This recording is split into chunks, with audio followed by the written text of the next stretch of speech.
Hello Team Northside, and welcome back to this week's Catching Up with Craft. I hope you all had a wonderful Easter weekend, were able to spend time with family and friends. It was great to have Monday as a very welcomed and needed staff preparation day, so hopefully you were able to collaborate with colleagues and really made it a productive day. Also, Viva Fiesta! We are embarking upon the kickoff of Fiesta and really excited with all of the campus events and events here throughout San Antonio. And like I say, hope that you are ready to kick off this year's Fiesta events.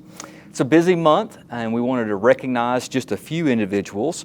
First and foremost, the month of April, we are celebrating School Library Appreciation Month. Our librarians do phenomenal work throughout the district, go above and beyond to support learning across all 132 campuses, and so thank you to our librarians.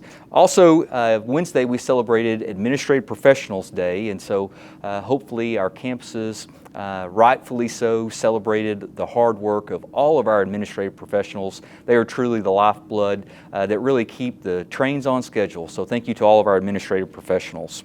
Also, Learning Tree, our after-school professional support, this is their appreciation week on April 21st through the 25th, and so thank you to all of our after-school professionals. And also, April 22nd is School Bus Driver Appreciation Day. Obviously, talking about keeping the trains on schedule, they literally keep everything on schedule, so a special applause to all of our hard-working bus drivers. We simply could not make our operations work without your dedication and tremendous support.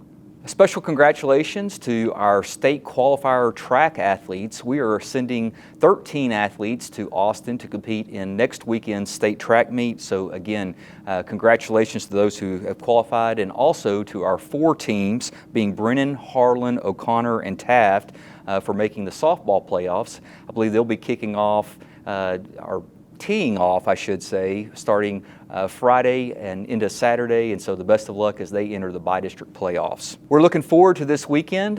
This will be our annual Solar Car Championship at Gus Stadium, as well as our e-sport regional qualifying event at the Northside Activity Center. And so special good luck to all of those competing in solar cars and e-sports. It's going to be a phenomenal weekend. And later that afternoon at the sports gym, we're looking forward to Together We Sing. We'll have amazing performances from choirs from across the district. Our students are phenomenal, and so again, best of luck to all those that will be engaged this weekend. On Wednesday, we had the opportunity to engage with our Northside Communication Network. This was our last meeting of the year. We were able to meet with Zoom meeting with both our elementary and secondary representatives from all of our campuses. Really productive dialogue. I'm going to encourage you, those questions and answers that were submitted as part of the forum have been published, and so if you haven't had an opportunity to look through the questions and of course the district responses, please do so. NCN is really just a special opportunity and platform for us to hear about some of the challenges, accolades, and also some of the things that we need to really work to improve upon with our continuous improvement modeling. And so again, thank you to all of our NCN representatives, and particularly those who are completing their second year. Your dedication and time is so greatly appreciated. We thank you again, and we'll be looking forward to picking up NCN as we venture into the 2025-2026 school year. Last week proved to be a very important week in Austin. Both House Bill 2 and Senate Bill 2 were debated on the House floor into the early morning hours of actually Thursday. The House Bill 2 legislation does provide additional funding to help us shore up our $101 million deficit budget.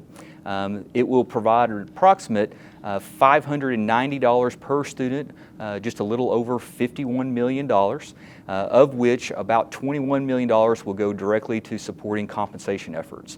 It's very specific that the legislation and the intent of the legislation with additional revenues is to support teachers, librarians, counselors, and nurses, and so more information will be forthcoming as we're working through those numbers.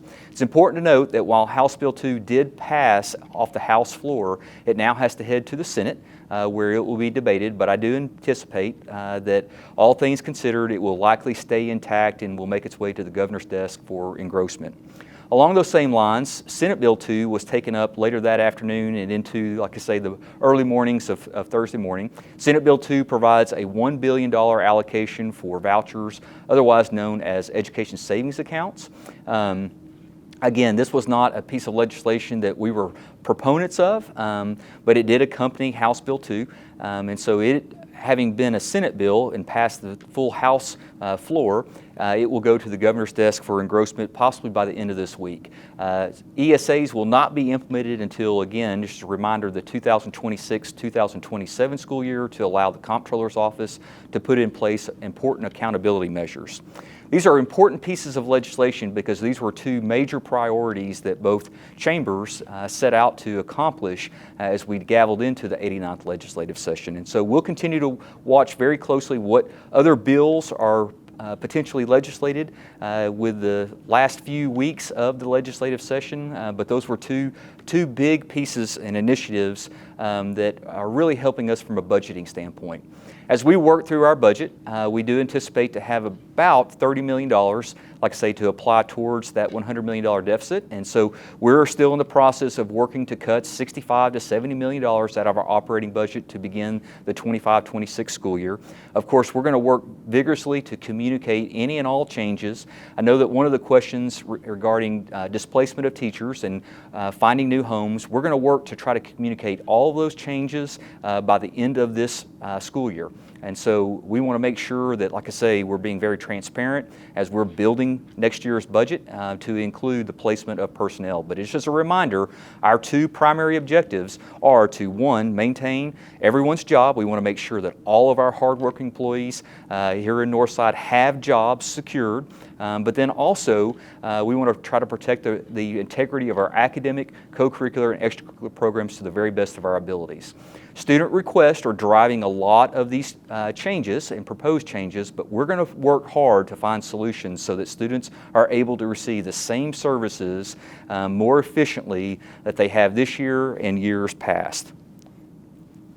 You can expect contracts, both professional teachers as well as administrative contracts, to come before the board on the May 13th meeting. We intentionally held until May 13th to see what would happen in Austin with particularly House Bill 2. And so rest assured, contracts will be on their way. Again, we will be proposing all contracts on the May 13th board meeting. Also of importance to note, the 2023 accountability ratings, so accountability ratings from 2 years ago from the Texas Education Agency, are in the process of being released. We anticipate that there will be a drop in the accountability scores as we have modeled, again, as of 2 years ago, at that time, with the changes in the STAR assessment, the changes in the cut points, the changes in the assessment system as a whole, for accountability ratings to drop. It's interesting to note that even while student achievement improved, in many cases, accountability scores dropped. And so I'm going to encourage the entire team here in Northside that, again, these accountability scores are from 2 years ago. Big changes were made leading into that accountability system. Even as the commissioner has notated, these accountability scores are not really reflective as a result of being 2 years of age. We're going to use the data, we're going to assess the data, but again, it's so important to note that the A through F ratings are not going to drive our curriculum and instruction practices in a silo throughout Northside ISD. And so with any accountability system, we will use those as metrics to drive our continuous improvement, but they're not going to drive how we operate on a daily basis. And so I'm going to encourage you, absolutely take a look at the accountability scores from 2023, and also if 2024 are lifted as a result of a court-ordered injunction being lifted. But again, these are not going to be the sole indicator that are going to drive our efforts going forward. And just as a reminder, early voting has begun. Early voting will continue to be extended through April 29th, leading up to the May 3rd election. So we have polling places throughout the district to include the Cody Library, the Leon Valley Conference Center, the Northside Activity Center, otherwise known as NAC, Northwest Vista College, as well as Shivano Park City Hall and UTSA. And these are just a few of the numerous polling places.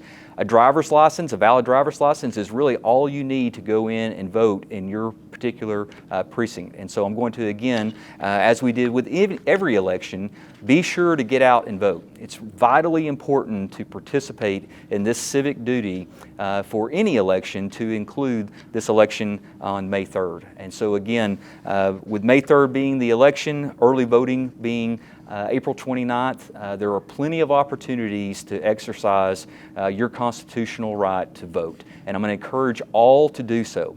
This is obviously an important aspect, particularly as it pertains to the provision of public education, and will so for probably many years to come. So please do, like I say, complete your civic responsibility and get out and vote. And in closing, we're awarding the Spirit Stick again this week at Cable Elementary School. They are celebrating with their young readers with an event called For the Love of Reading.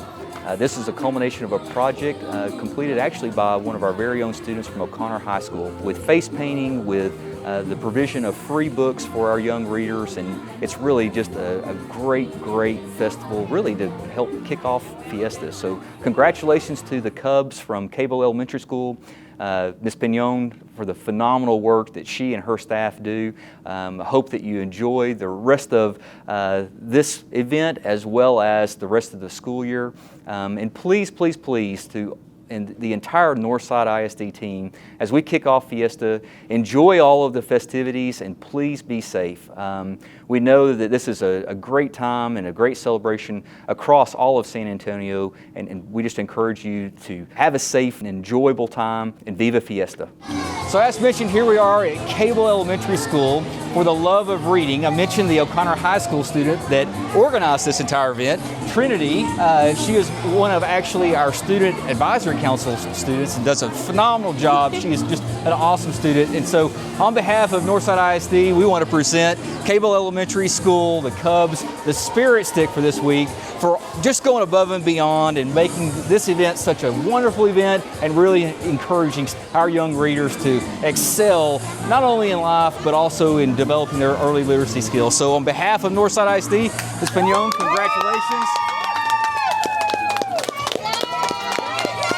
And great job, Trinity.